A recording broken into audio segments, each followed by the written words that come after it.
It's never too late. Mariuca's story.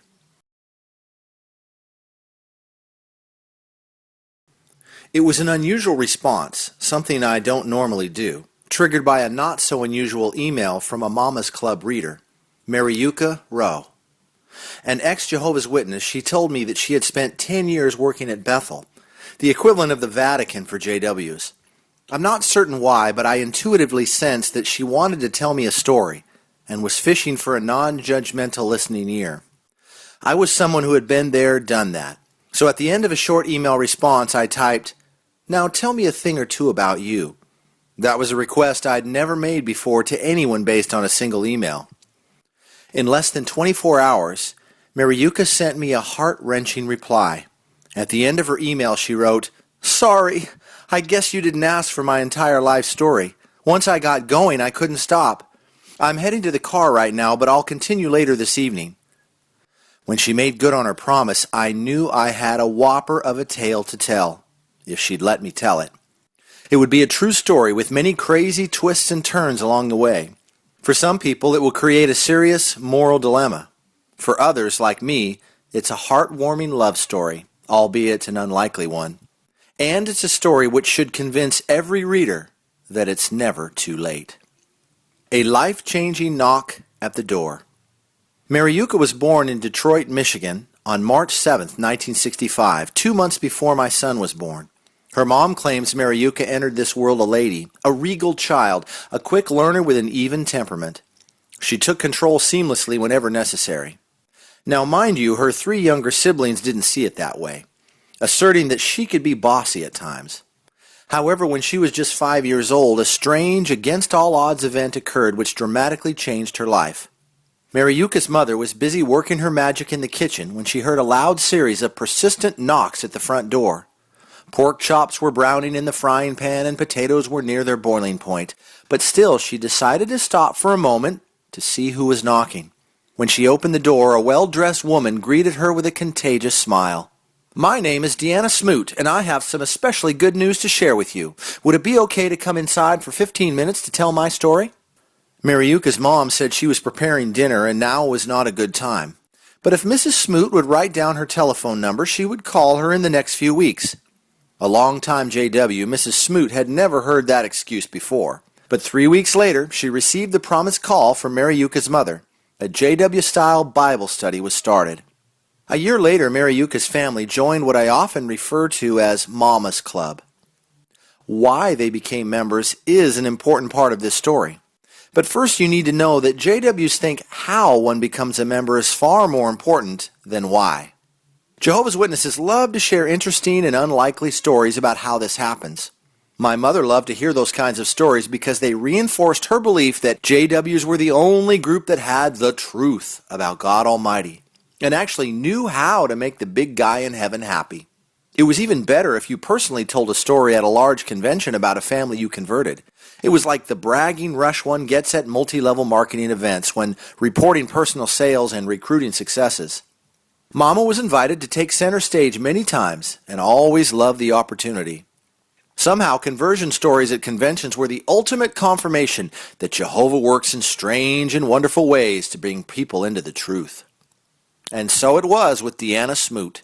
She became an instant hero with her circuit assembly story about how the Rowe family became JWs. "It was cold when I knocked on her door," Deanna said. "I wanted to come inside. When the lady said she was too busy to talk, but wanted my phone number and would call me, I was speechless. I'd never heard that excuse before. I gave her my number, knowing it was a waste of time. So when I actually received a call from Mrs. Rowe, it took me by surprise. I told her right away that I hadn't expected her to call.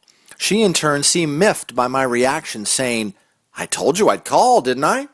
Mrs. Rowe didn't have a clue what the fuss was all about.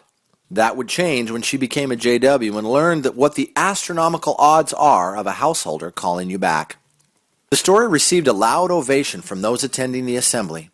But I wonder how the audience would have reacted had I, Richard Kelly, told the story the following way.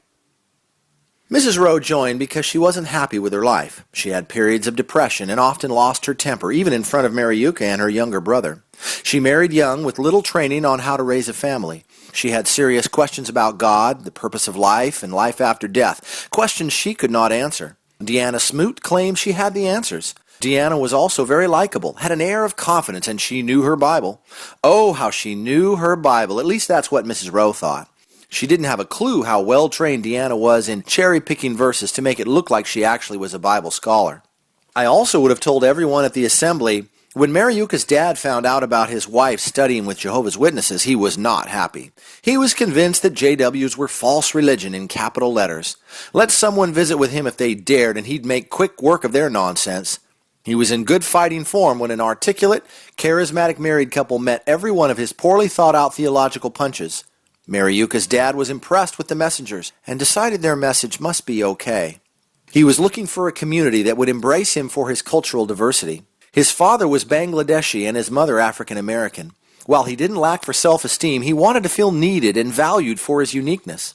He took an instant liking to the well-dressed couple who told him that God had a plan and an organization of hard-working followers that could use a man of his caliber. They answered all his questions, unaware that they were programmed to give him the impression that they really understood the Bible. I'm certain I would have been booed off the stage with a speech like that. But the reader needs to be aware of a grievous handicap which JWs exploit well. Mariuca's parents seldom read the Bible, and yet they passionately believed it was the sacred Word of God. They had no idea of what reputable scholars had been saying about the Bible for over 200 years. Who wrote it? Why each book was written, who decided what books would be included, what books and verses were forgeries, and the differing theologies of each Bible book writer. The rows were ripe for the picking and easily snookered by experts who knew how to take scriptures out of context. JWs are masters at giving people the impression that their group, and only their group, knows the Bible, that God reveals Bible truth exclusively to JWs. Childhood as a true believer. For the children of parents who decide to become JWs, there are no options. And so Mariuca was never asked if she wanted to be a member. She was 5 years old and had no say in the matter. But as a child, she had no trouble believing JWs had the truth because that's what her parents believed. She thought Jehovah God directed the men who set policies and rules for all JWs. God would protect her at Armageddon because she followed all the rules. Being a good JW, she didn't experience the angst that many kids have because they think they're not worthy of God's protection when he murders the billions of non-believers at his great day of vengeance, Armageddon. In fact, Mariuca was a relatively happy child with only occasional bouts of typical JW-inflicted guilt and depression, and a true believer. Mariuca also became an expert at JW shtick. If someone didn't like going to the meetings or in the door-to-door work, they didn't love Jehovah. If members stopped going to the meetings, they were falling out of the truth. If a person was thinking about going to college, she thought, Armageddon is only a year or two away. Why would they want to do that? If some JWs decided they didn't want to be members any longer, then she believed that shunning is a loving act to help bring them back to their senses. I asked if she was ever bothered by the fact that only men had leadership roles in her congregation and at JW headquarters.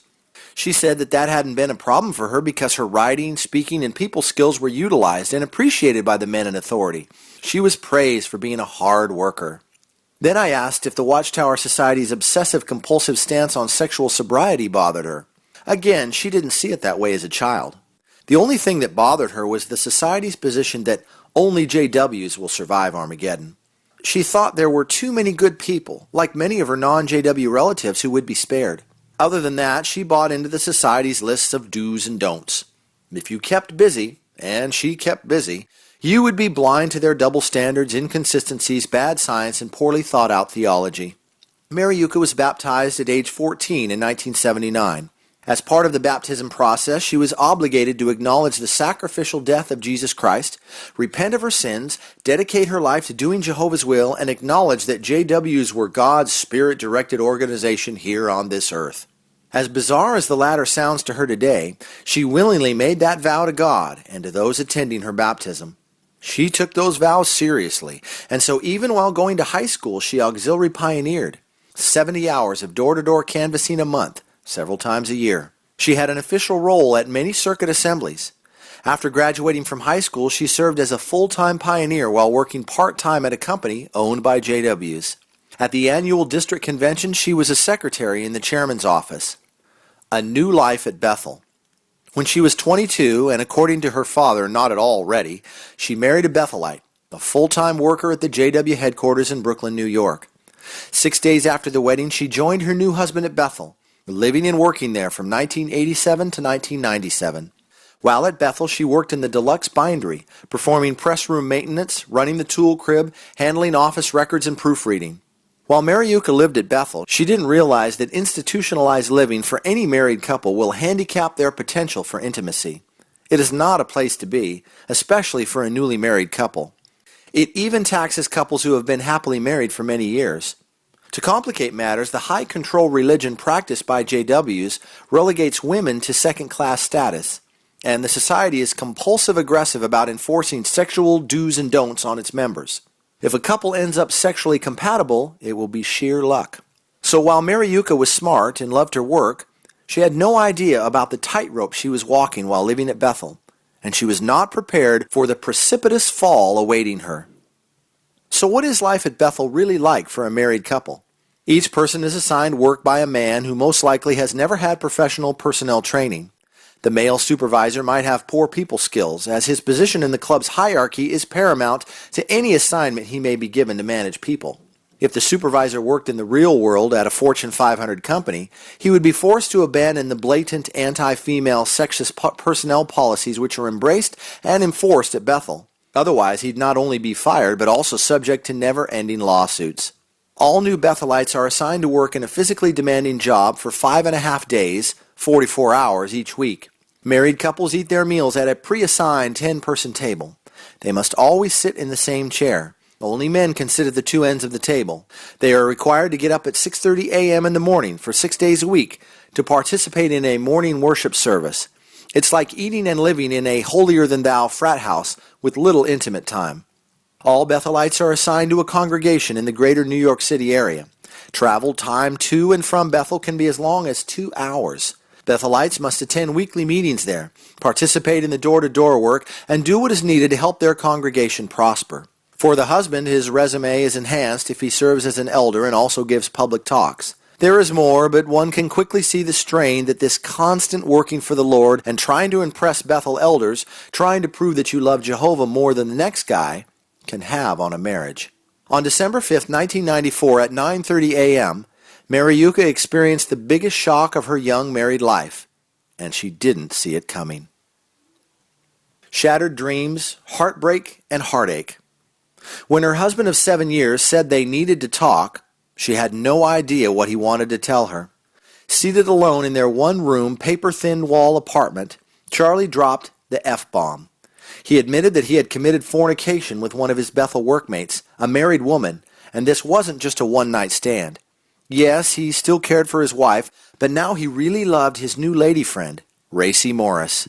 In fact, Mariuca knew that Racy could be a flirt, but going all the way with her husband while living at Bethel, God's house? That was a major shock. It was ironic that Racy was at that very moment giving her husband the same bad news that Charlie was reporting to Mariuca. No one is ever prepared to get that kind of news. Until that very moment, Mariuca would not have described herself as a happy person. She liked her life at Bethel and could not understand how this environment might have contributed to Charlie's poor judgment. She had no idea then of the consequences of the sexually repressive JW policies that described what followers could and could not do in their own bedrooms. While Charlie may have had roving eyes, had he and Mariuca been better informed about sexual intimacy from well-trained counselors, this scene might have been avoided. What Mariuca knew was that Charlie had cheated on her, and she was pre-programmed how to respond and what she must do if and when she heard bad news like this. So she told Charlie, "Go talk to a JW elder at Bethel and tell him what you've done. He'll know what you need to do."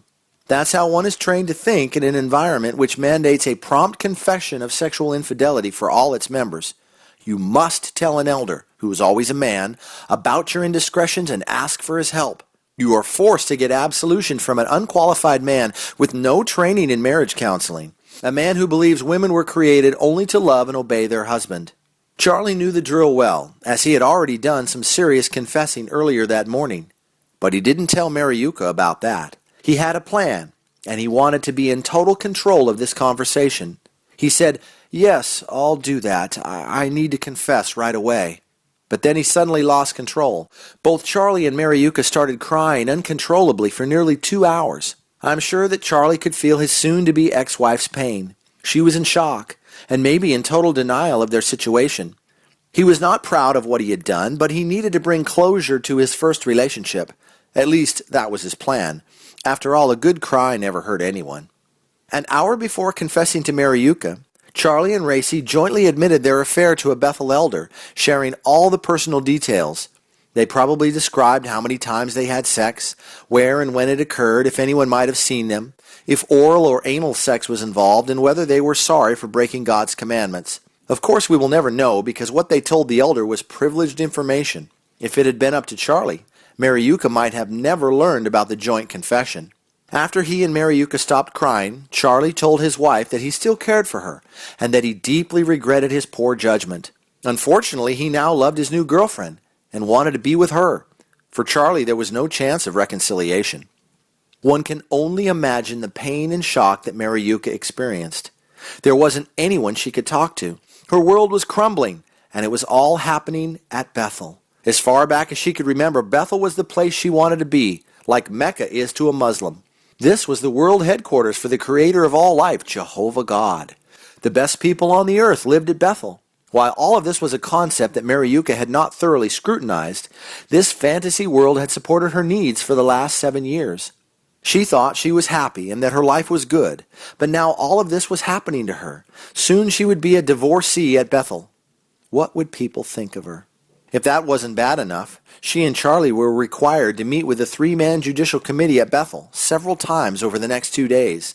Their testimony would be analyzed and scrutinized by that small group of old men who would ultimately decide Charlie's fate.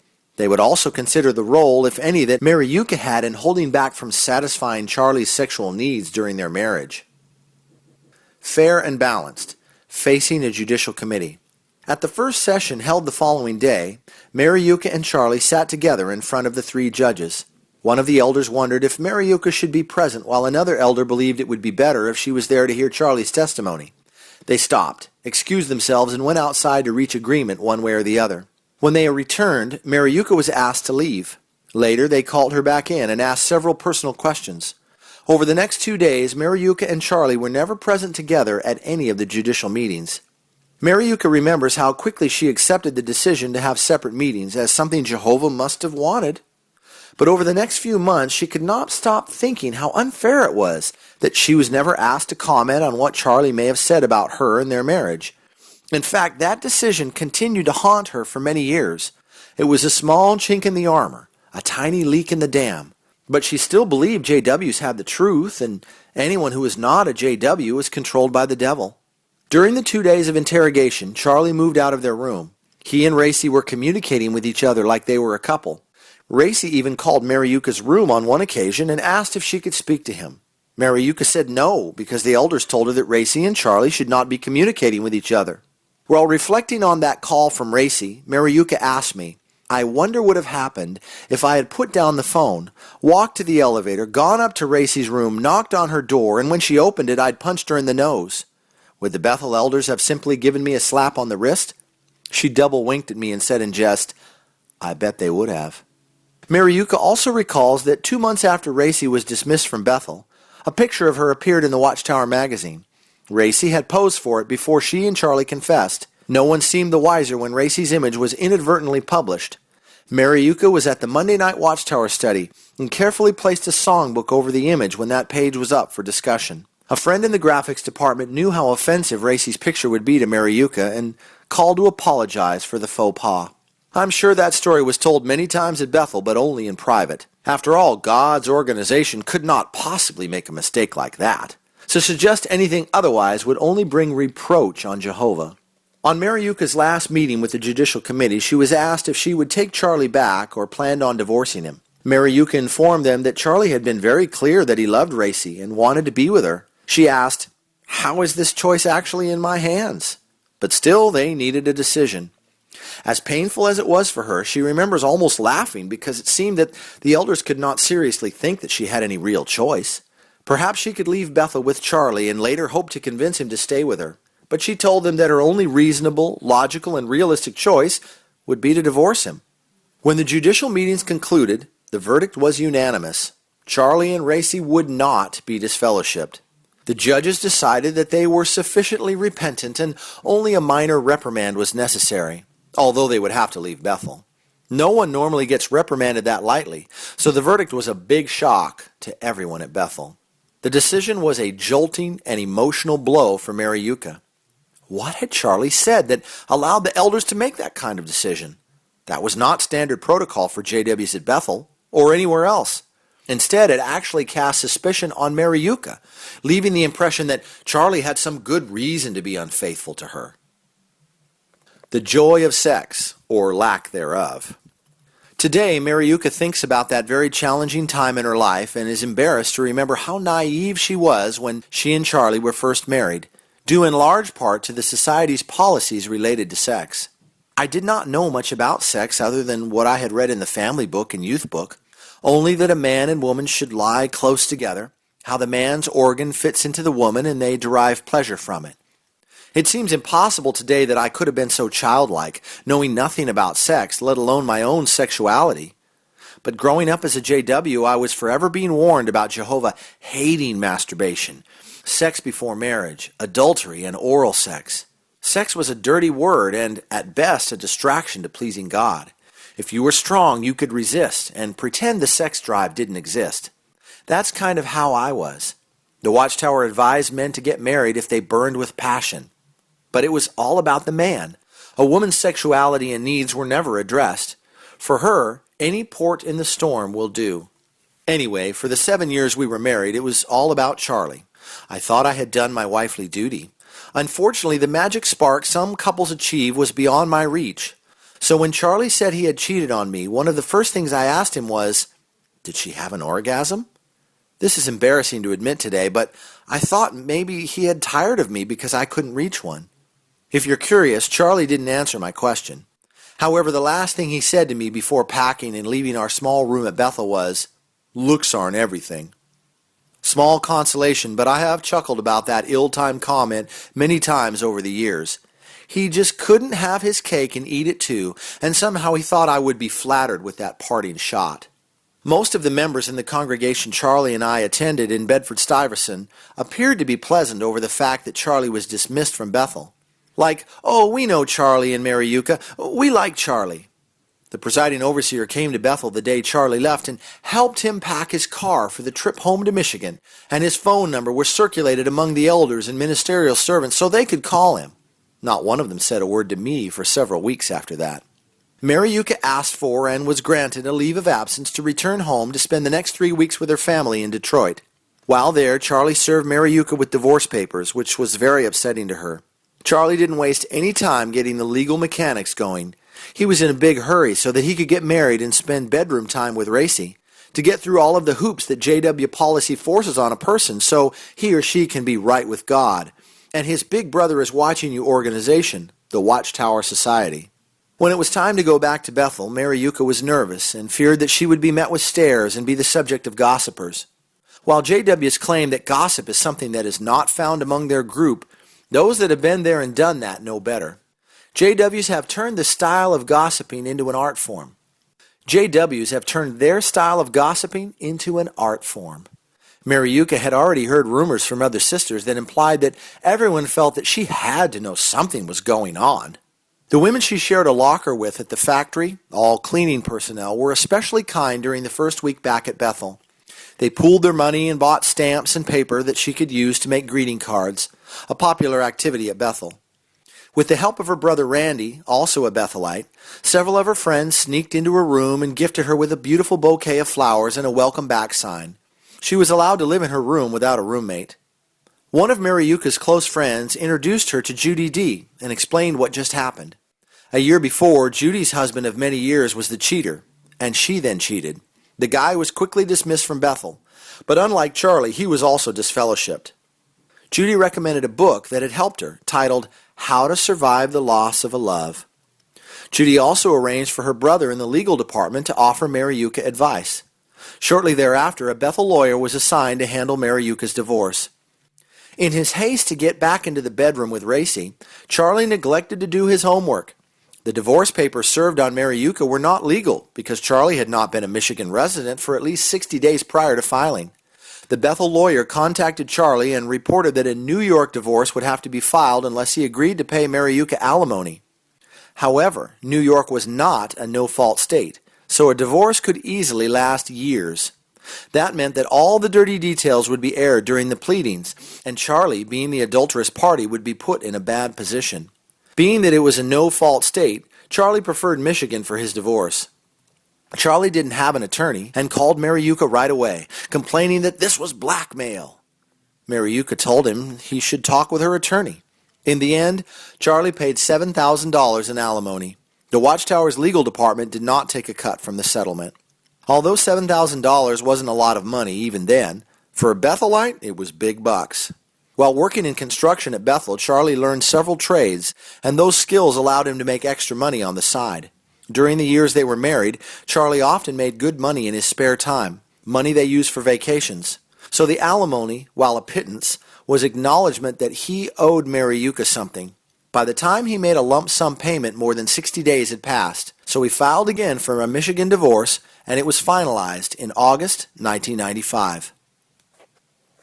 Return to Bethel. Mariuca fondly recalls a sweet memory about something that took place shortly after her return to Bethel. She is 5 feet 9.5 inches tall, and Charlie was only 5 foot 7 inches.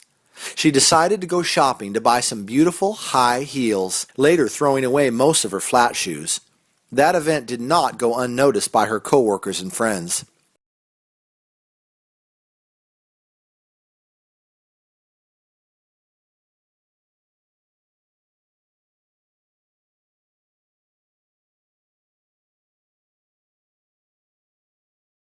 The order is rapidly fading, for the times they are a-changing.